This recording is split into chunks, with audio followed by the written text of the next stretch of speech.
नमस्कार एंड जय हिंद। मैं दीपक पांडे आप सभी का परीक्षा मंथन के ऑफिशियल यूट्यूब चैनल पर स्वागत है और वेलकम करता हूं। इससे पहले हम लोगों ने अभ्यास प्रश्न 6 तक किया था। आज हम लोग अभ्यास प्रश्न 7 करेंगे और इसके अंतर्गत पार्लियामेंट से संबंधित क्वेश्चन सॉल्व करेंगे कि पार्लियामेंट से संबंधित क्वेश्चन किस तरीके से प्रीवियस ईयर में पूछे गए हैं। तो आइए क्या करते हैं, पार्लियामेंट का क्वेश्चन स्टार्ट करते हैं। सबसे पहले अगर आप आएंगे तो पहला क्वेश्चन कह रहा है पार्लियामेंट से संबंधित, और यह क्वेश्चन आपसे बीपीएससी 2005 में पूछा गया है और कह रहा है कि लोकसभा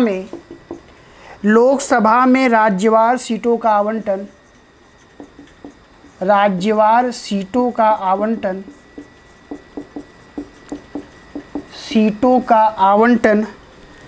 सन 1971 की जनगणना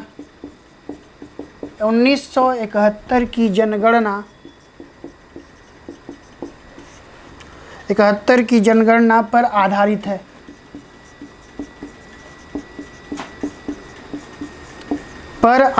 है। यह निर्धारण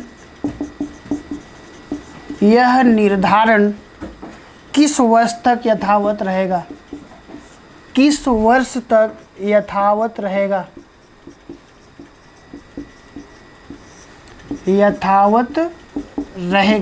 option A 2031, option B 2026, option C 2021, option D 2011। तो इस प्रकार ये 4 ऑप्शन क्या किए गए हैं, दिए गए हैं और आपसे पूछ रहा है कि लोकसभा में राज्यवार सीटों का आवंटन सन 1971 की जनगणना पर आधारित है और यह निर्धारण किस वर्ष तक निश्चित रखा गया है, यथावत रहेगा, उसमें किसी प्रकार का चेंजेस नहीं होगा। तो अगर आप आएंगे तो लोकसभा में जो सीटों की संख्या है, जिसमें अधिकतम संख्या कितनी है, तो अधिकतम संख्या 552 और उसके अलावा प्रेजेंट में अगर आप आएंगे तो 545, जिसमें 2 एंग्लो सीट क्या कर दिया गया, एंग्लो इंडियन का सीट समाप्त कर दिया गया है। तो इस प्रकार अगर आप आएंगे तो 2026 तक 552 से अधिक नहीं हो सकता। तो लोकसभा में कितने सीट अधिकतम हो सकते हैं? 552 या 552 सदस्य से अधिक सदस्य नहीं हो सकते। यह कब तक निर्धारित किया गया है? तो 2026 तक निर्धारित किया गया है। बहुत इंपॉर्टेंट क्वेश्चन है, बहुत बार पूछा गया है आपके एग्जाम में। तो नेक्स्ट चलते हैं नेक्स्ट क्वेश्चन पे।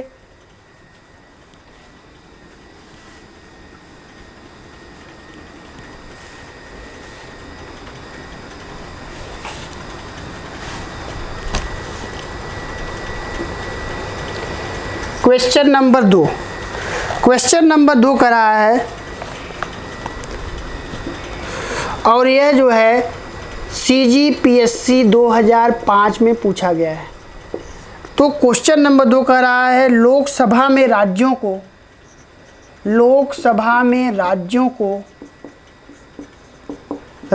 को किस आधार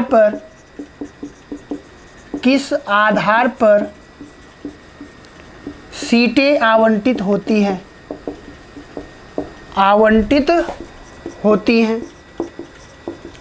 तो ऑप्शन ए है जनसंख्या,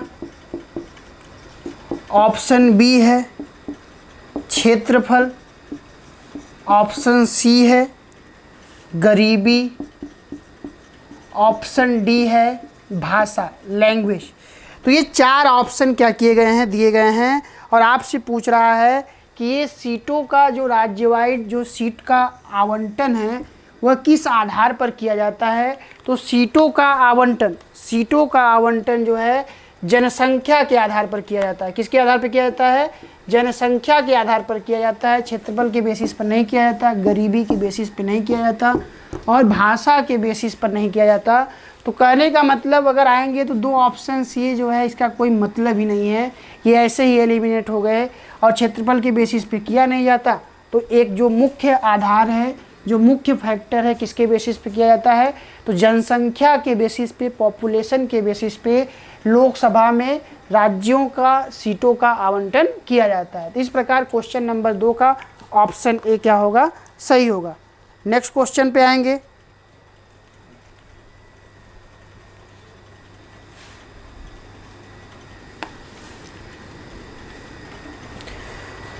नेक्स्ट क्वेश्चन, क्वेश्चन नंबर 3 कह रहा है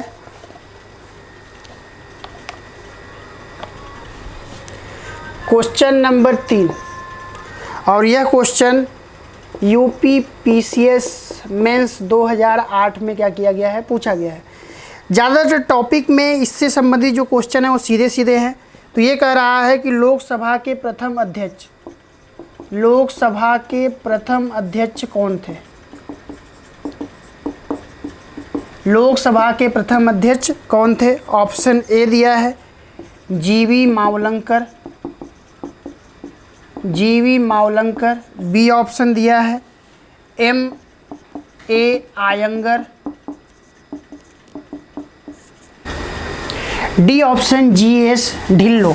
तो इस प्रकार अगर आप आएंगे तो क्वेश्चन नंबर 3 जो यूपी पीसीएस में 2008 में पूछा गया है, अब कह रहा है लोकसभा के प्रथम अध्यक्ष कौन थे? तो लोकसभा के प्रथम अध्यक्ष जीवी मावलंकर, गणेश वासुदेव मावलंकर थे।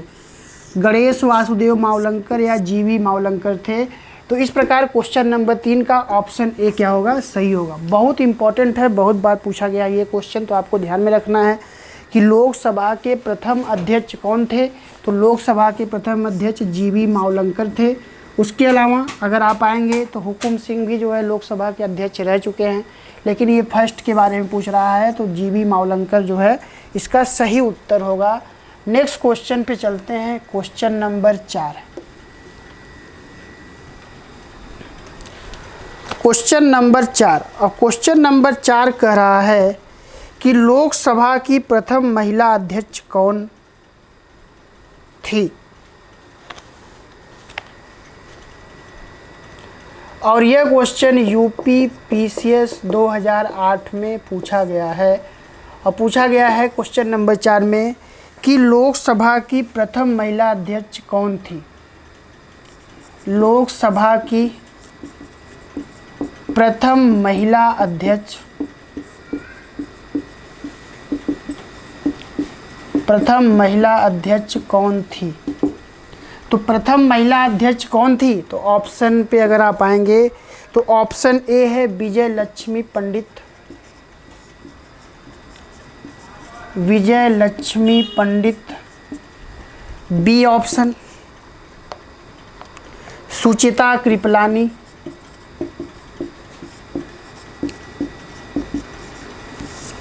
C option Tarkeshwari,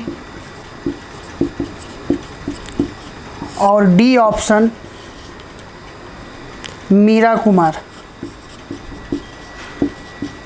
Meera Kumar. तो इस प्रकार अगर आप आएंगे तो लोकसभा की जो पहली महिला अध्यक्ष हुई हैं, स्पीकर हुई हैं मीरा कुमार। 2008 में ये मीरा कुमार लोकसभा की स्पीकर थी।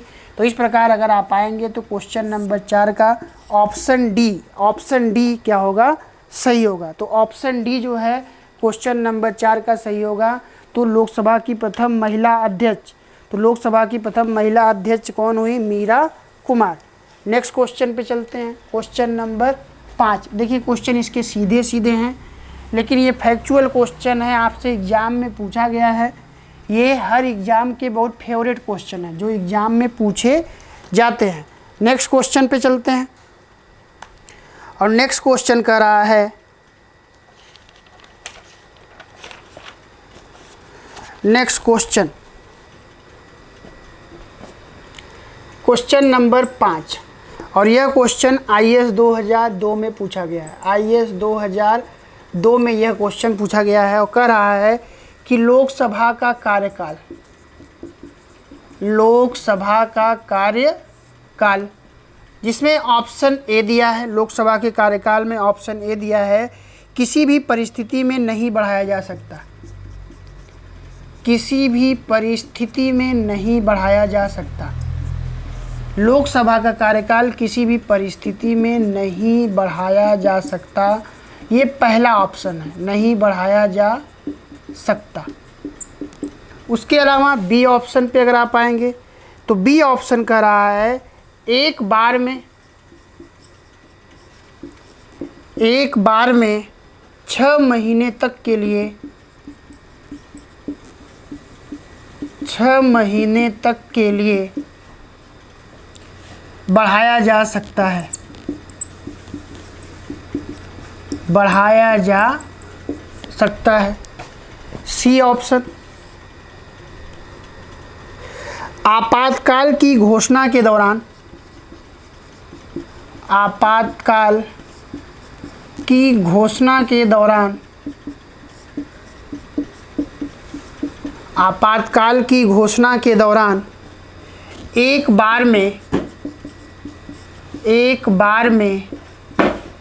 एक वर्ष के लिए, एक वर्ष तक के लिए बढ़ाया जा सकता है, बढ़ाया जा सकता है। और डी ऑप्शन, डी ऑप्शन कर रहा है आपातकाल की घोषणा के दौरान, काल की घोषणा के दौरान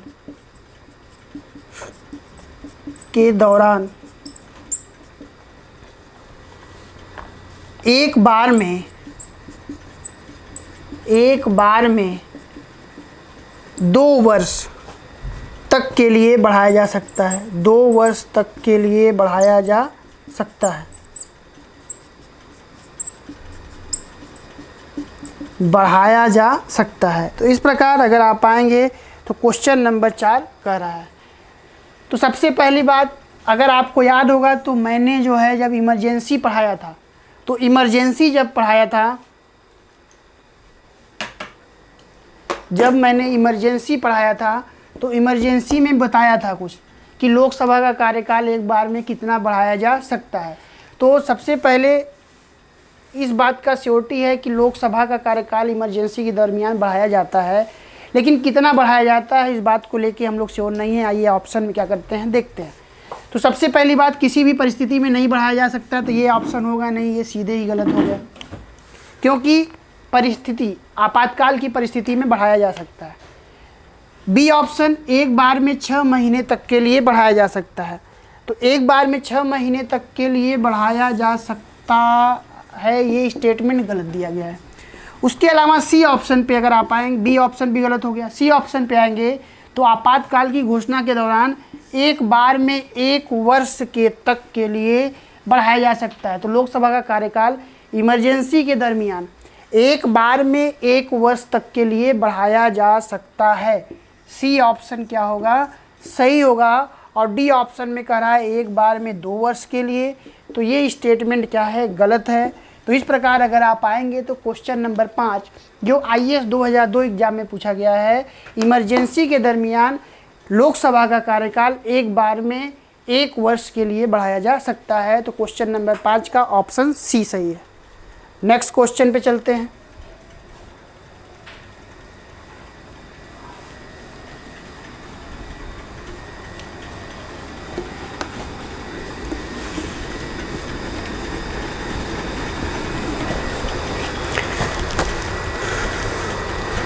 नेक्स्ट क्वेश्चन कर रहा है और यह क्वेश्चन IAS 2003 में पूछा है।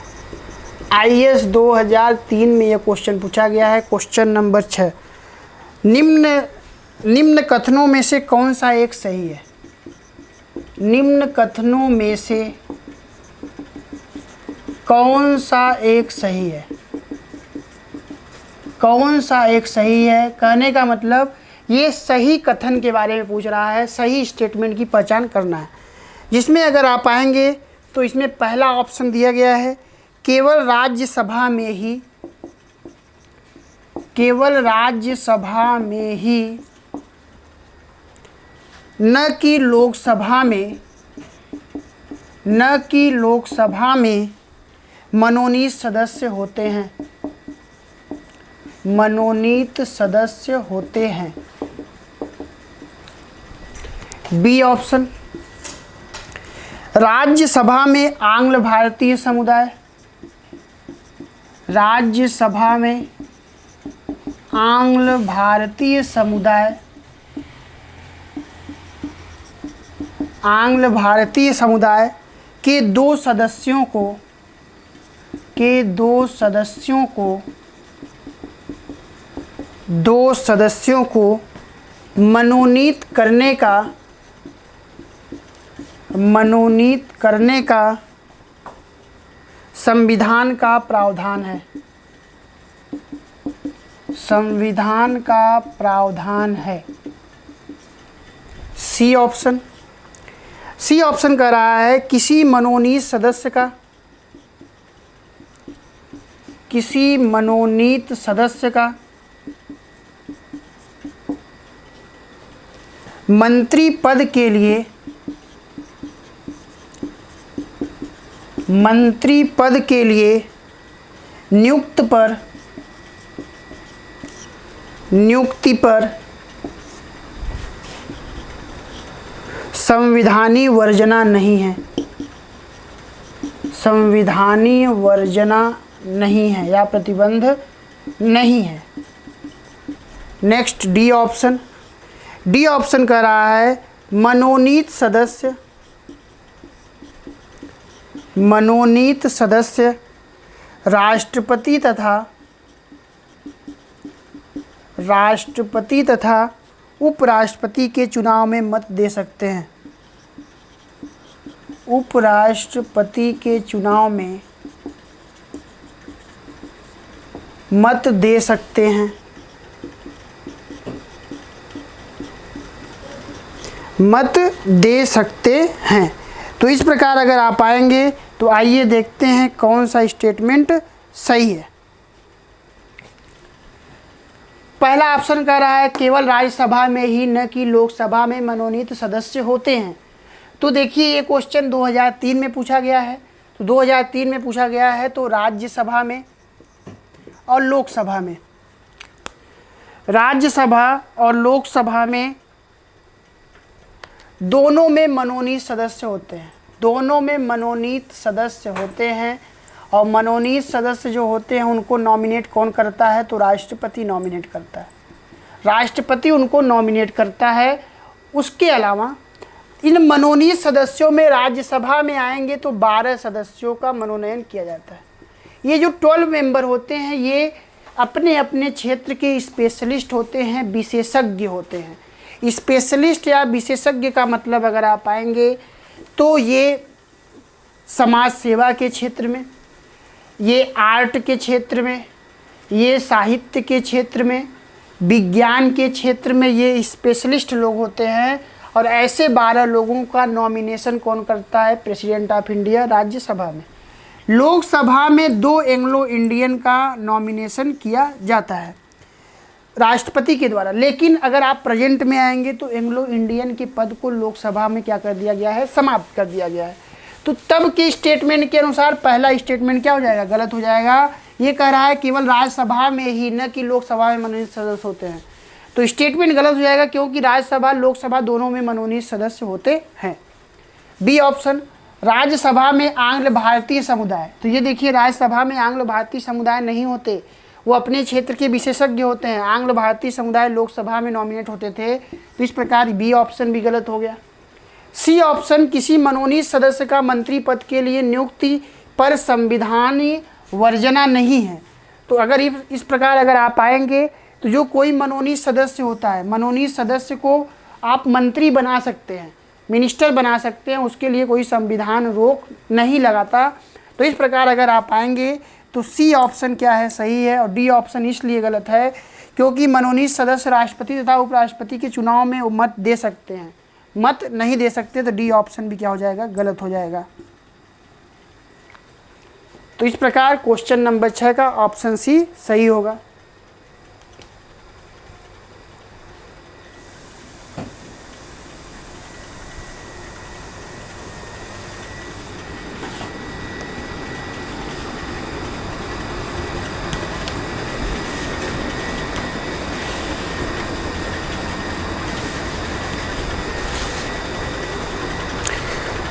नेक्स्ट क्वेश्चन पे अगर आप आएंगे तो नेक्स्ट क्वेश्चन कह रहा है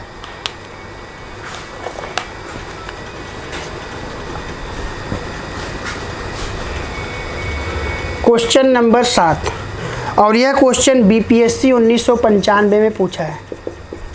1995 में क्वेश्चन पूछा गया है और कह रहा है कि लोकसभा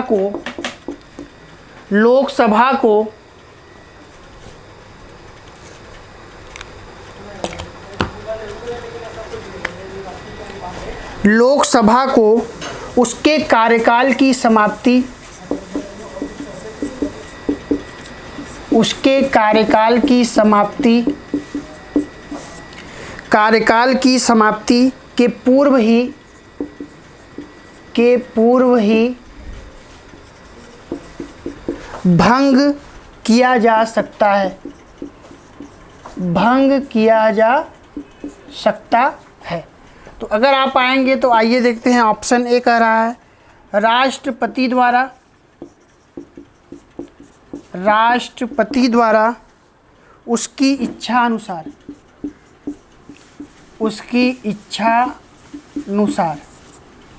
बी ऑप्शन अध्यक्ष स्पीकर द्वारा।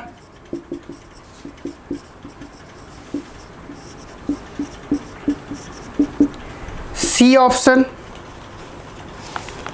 राष्ट्रपति द्वारा मंत्रिपरिषद की सलाह पर। राष्ट्रपति द्वारा मंत्रिपरिषद की सलाह पर। और डी ऑप्शन राष्ट्रपति द्वारा अध्यक्ष की सलाह पर। अध्यक्ष की सलाह पर। तो इस प्रकार ये क्वेश्चन आपसे क्या किया गया है, पूछा गया है और कह रहा है कि लोकसभा को उसके कार्यकाल की समाप्ति के पूर्व ही भंग किया जा सकता है।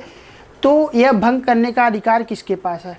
तो राष्ट्रपति द्वारा उसकी इच्छा अनुसार, अध्यक्ष या स्पीकर द्वारा, राष्ट्रपति द्वारा मंत्रिपरिषद की सलाह पर, और उसके अलावा अगर आप आएंगे तो राष्ट्रपति द्वारा अध्यक्ष की सलाह पर।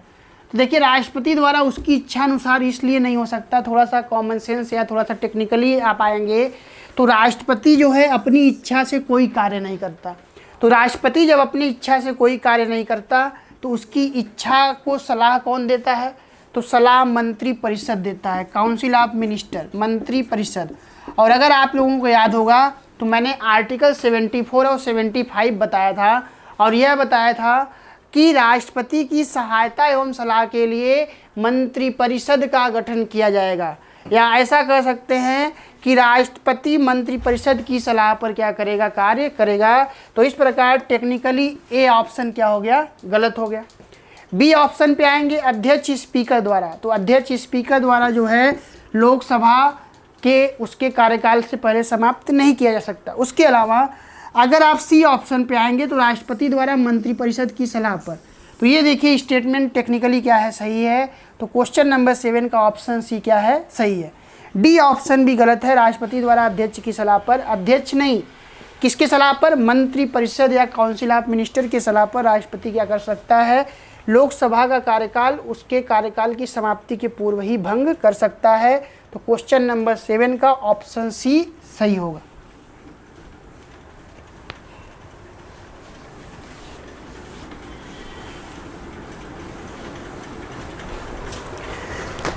नेक्स्ट क्वेश्चन पे चलते हैं और क्वेश्चन कह रहा है, क्वेश्चन नंबर 8 बहुत इंपॉर्टेंट है, बहुत बार पूछा जाता है आपके एग्जाम में और यह क्वेश्चन यूपी पीसीएस मेंस 2004 और 2006 में पूछा गया है। क्वेश्चन कर रहा है कि लोकसभा और राज्यसभा में गणपूर्ति संख्या है। लोकसभा और राज्यसभा में गणपूर्ति संख्या है। गणपूर्ति संख्या है। गणपूर्ति को बोलते हैं कोरम और गणपूर्ति का मतलब होता है कि किसी भी सदन की कार्यवाही चलाने के लिए न्यूनतम सदस्यों की संख्या। कहने का मतलब मिनिमम कितने सदस्य होने चाहिए कि कार्यवाही को आगे बढ़ाया जा सके। तो जिसमें ए ऑप्शन दिया गया है कुल सदस्य संख्या का 1/5। कुल सदस्य संख्या का 1/5। बी ऑप्शन कुल सदस्य संख्या का 1/6 का 1/6। सी ऑप्शन कुल सदस्य संख्या का 1/10 संख्या का 1/10। और डी ऑप्शन कुल सदस्य संख्या का 1/8, कुल सदस्य संख्या का 1/8। तो इस प्रकार अगर आप आएंगे तो आइए देखते हैं। तो कुल सदस्य संख्या का 1/5 नहीं होगा, 1/6 नहीं होगा, 1/8 नहीं होगा, 1/10 कुल सदस्य संख्या का, टोटल मेंबर का 1/10। तो 1/10 या कुल टोटल मेंबर का 1/10 से गुणा कर देंगे तो आपको जो है कोरम निकल आएगा। तो लोकसभा का कोरम क्या होगा या लोकसभा का गणपूर्ति, तो 545 का 1/10। तो 545 का 1/10 का मतलब 54.5 आएगा, लगभग 55। तो 55 सदस्य जो है लोकसभा की कार्यवाही चलाने के लिए उपस्थित होने चाहिए, नहीं तो फिर लोकसभा की कार्यवाही नहीं चलाई जा सकती। उसके अलावा अगर राज्यसभा का कोरम आप निकालेंगे या गणपूर्ति निकालेंगे तो राज्यसभा का कोरम या गणपूर्ति क्या होता है, 245 × 1/10। तो 245 मतलब 24.5 या कह सकते हैं 25 सदस्य। तो राज्यसभा का कार्यवाही चलाने के लिए न्यूनतम कितने सदस्य उपस्थित होने चाहिए, 25 सदस्य उपस्थित होंगे। तो फिर कार्यवाही जो है क्या किया जा सकता है, आगे बढ़ाया जा सकता है। नेक्स्ट क्वेश्चन, क्वेश्चन नंबर 9 पे चलते हैं और आइए देखते हैं कि क्वेश्चन नंबर 9 क्या कहता है।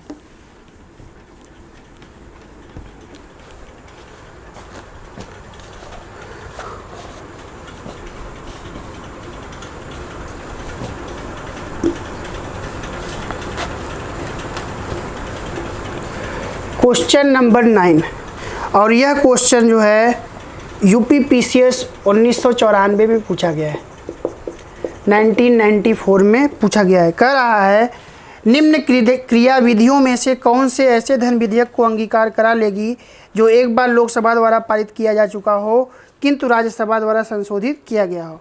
तो इस प्रकार अगर आप आओगे तो देखिए धन विधेयक के संदर्भ में, धन विधेयक के संदर्भ में, धन विधेयक या मनी बिल, मनी बिल या धन विधेयक के संदर्भ में आर्टिकल 110 में बताया गया, अनुच्छेद 110 में, अनुच्छेद 110 में धन विधेयक से संबंधित बातें बताई गई हैं। उसके अलावा धन विधेयक या मनी बिल को, धन विधेयक या मनी बिल को केवल और केवल पहले लोकसभा में प्रस्तुत किया जा सकता है। कहाँ पे, लोकसभा में प्रस्तुत किया जा सकता है। उसके अलावा धन विधेयक पर राज्यसभा को किसी प्रकार का संशोधन का अधिकार नहीं है। अगर वो संशोधन करती भी है तो लोकसभा उसकी बातों को मानने के लिए रिस्पॉन्सिबल नहीं है। तो इस प्रकार कहने का मतलब धन विधेयक के संदर्भ में लोकसभा के पास ज़्यादा पावर है किसकी तुलना में, राज्यसभा के कंपैरिजन में। उसके अलावा कोई भी बिल मनी बिल है या नहीं, मनी बिल या धन विधेयक है या नहीं, धन विधेयक है या नहीं, इस बात का डिसीजन कौन लेता है, स्पीकर या लोकसभा अध्यक्ष। तो स्पीकर या लोकसभा अध्यक्ष इस बात को डिसाइड करता है कि कोई बिल जो है मनी बिल है या नहीं, धन विधेयक है या नहीं। तो इस प्रकार मनी बिल से संबंधित इतने फैक्ट्स हैं, आपको क्या करना है, ध्यान में रखना है। उसके अलावा यहीं पे एक वित्त विधेयक है और वित्त विधेयक के संदर्भ में जो हम लोगों ने मनी बिल के संदर्भ में बात किया, फिनेंशियल बिल के संदर्भ में ऐसा नहीं होता।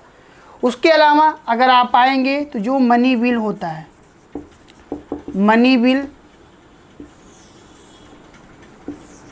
फिनेंस बिल, तो कहने का मतलब सभी मनी बिल, सभी धन विधेयक फिनेंस बिल होते हैं, वित्त विधेयक होते हैं, पर सभी वित्त विधेयक मनी बिल नहीं होते। तो इस प्रकार अगर आप आएंगे तो यह जो है मनी बिल और फिनेंस बिल से संबंधित बातें थी जो आपके एग्जाम में क्वेश्चन के रूप में पूछा जाता है। इसको क्या करना है, ध्यान में रखना है। नेक्स्ट क्वेश्चन पे चलते हैं, क्वेश्चन नंबर 10।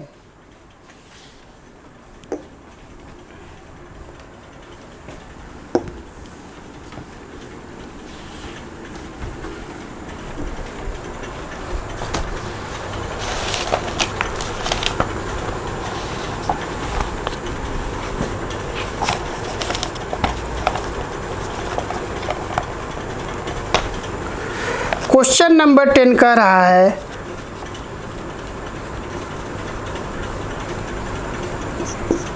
और यह क्वेश्चन MPPCS 2008 में क्या किया गया है, पूछा गया है। आइए देखते हैं क्या करता है।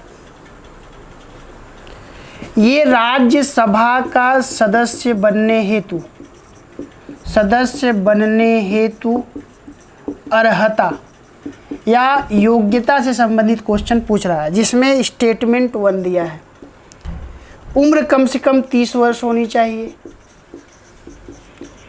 कम से कम 30 वर्ष होनी चाहिए,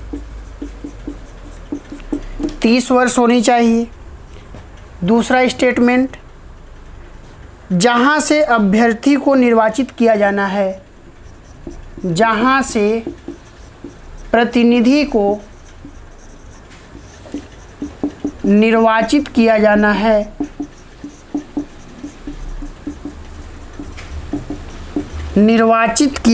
है, उस राज्य की मतदाता सूची में, उस राज्य की मतदाता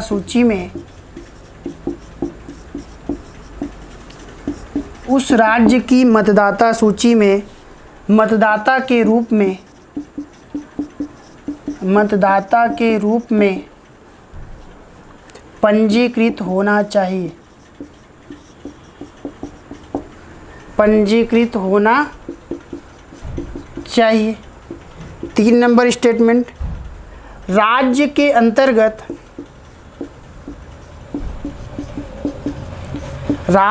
अंतर्गत लाभ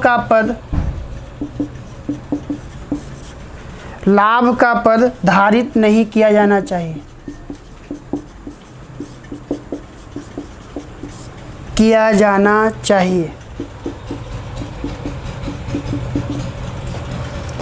उसके अलावा स्टेटमेंट ऑप्शन पे अगर आप आएंगे तो ऑप्शन 1 एवं 2 सही है, 1 और 2 सही। बी ऑप्शन कह रहा है 1 और 3 सही। सी ऑप्शन कह रहा है 2 और 3 सही। और डी ऑप्शन कह रहा है 1 2 3 सही, 1 2 3 सही। इस प्रकार 4 ऑप्शन दिए गए हैं और आपसे क्वेश्चन पूछ रहा है कि कौन सा ऑप्शन सही है। आइए देखते हैं कौन सा ऑप्शन सही है। तो ऑप्शन पे अगर आप आएंगे, तो आइए देखते हैं। तो पहला ऑप्शन कह रहा है उम्र कम से कम 30 वर्ष होनी चाहिए। यह स्टेटमेंट क्या है, सही है। तो राज्यसभा का सदस्य बनने के लिए एज कितनी होनी चाहिए, कम से कम 30 वर्ष। तो स्टेटमेंट सही है। दूसरा स्टेटमेंट कह रहा है कि जहां से प्रतिनिधि को निर्वाचित किया जाना है, उस राज्य की मतदाता सूची में मतदाता के रूप में पंजीकृत होना चाहिए। ऐसा कोई बात नहीं है। आप देखे होंगे कि डॉक्टर मनमोहन सिंह प्रधानमंत्री थे और वो जो है राज्यसभा से सीट पर सांसद थे और वो असम से इलेक्ट होते थे। वो थे पंजाब के, लेकिन कहाँ से इलेक्ट होते थे, असम से होते थे। तो असम से होते थे तो वहाँ पे उनकी मतदाता सूची में नाम नहीं था। तो ऐसा कुछ नहीं है। तो 2 नंबर स्टेटमेंट क्या हो जाएगा, गलत हो जाएगा। 3 नंबर, राज्य के अंतर्गत लाभ का पद धारित नहीं किया जाना चाहिए, यह भी सही है। तो 1 और 3 स्टेटमेंट सही है। 1 और 2 गलत हो जाएगा, 2 3 गलत हो जाएगा, 1 2 3 गलत हो जाएगा। तो 1 और 3 सही है। तो इस प्रकार क्वेश्चन नंबर 10 का ऑप्शन बी क्या है, सही उत्तर होगा। नेक्स्ट क्वेश्चन पे चलते हैं।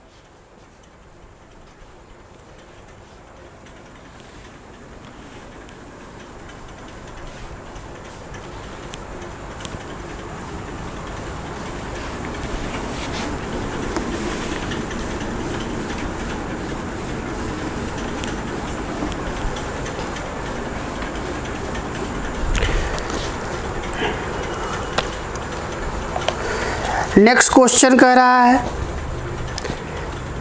नेक्स्ट क्वेश्चन ये UPPCS मेंस 2011 में पूछा गया है। और क्वेश्चन नंबर 11, राज्यसभा से संबंधित कथनों पर आपको विचार करना है। राज्यसभा से संबंधित कथनों पर विचार करें, कथनों पर विचार करें। आइए देखते हैं, पहला स्टेटमेंट कह रहा है राज्यसभा का विघटन नहीं होता, विघटन नहीं होता। सेकेंड स्टेटमेंट कह रहा है इसके सदस्य राज्यों में, इसके सदस्य राज्यों में प्रादेशिक निर्वाचन क्षेत्रों से, प्रादेशिक निर्वाचन क्षेत्रों से, प्रादेशिक निर्वाचन क्षेत्रों से प्रत्यक्ष निर्वाचन द्वारा, प्रत्यक्ष निर्वाचन द्वारा चुने जाते हैं,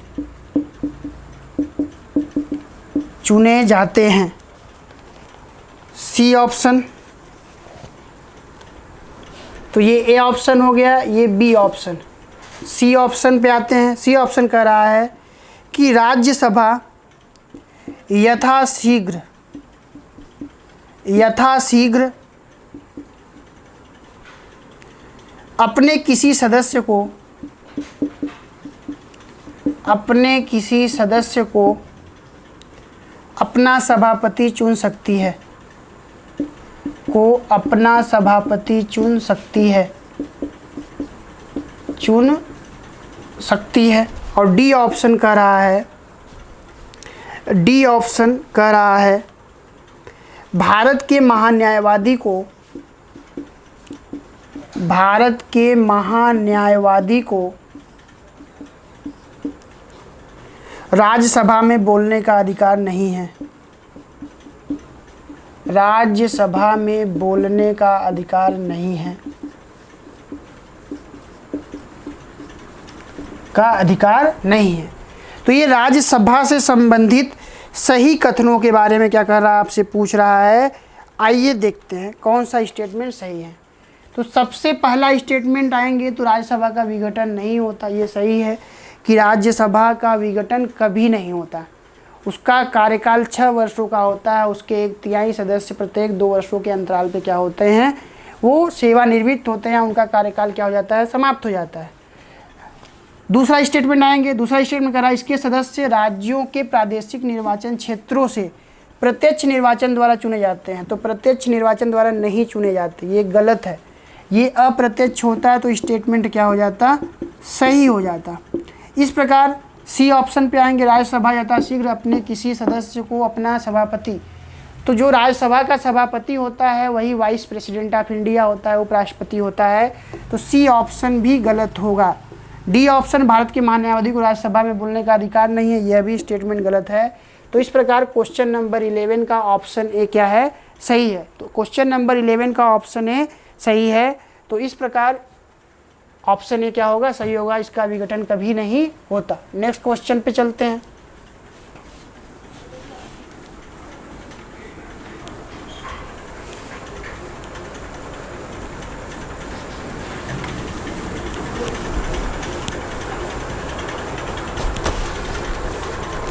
नेक्स्ट क्वेश्चन कर रहा है और यह क्वेश्चन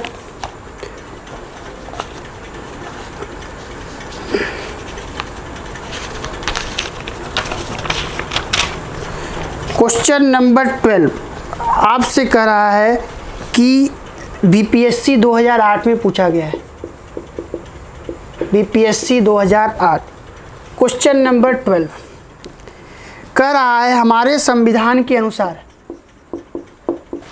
हमारे संविधान के अनुसार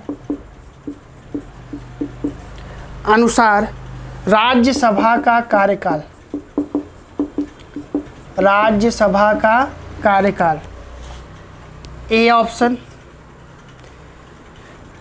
2 वर्ष में एक बार समाप्त हो जाता है, 2 वर्ष में एक बार समाप्त हो जाता है।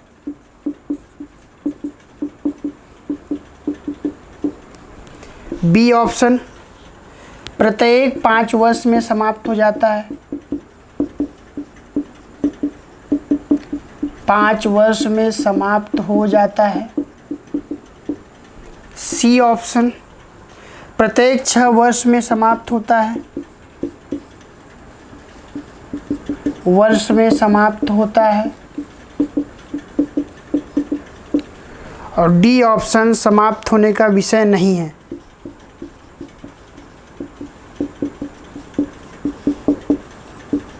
समाप्त होने का विषय नहीं है।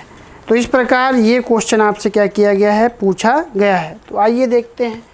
तो शुरू में हम लोगों ने देखा कि राज्यसभा का कार्यकाल का कभी विघटन नहीं होता, विघटन नहीं होता या इसका कार्यकाल कभी समाप्त नहीं होता।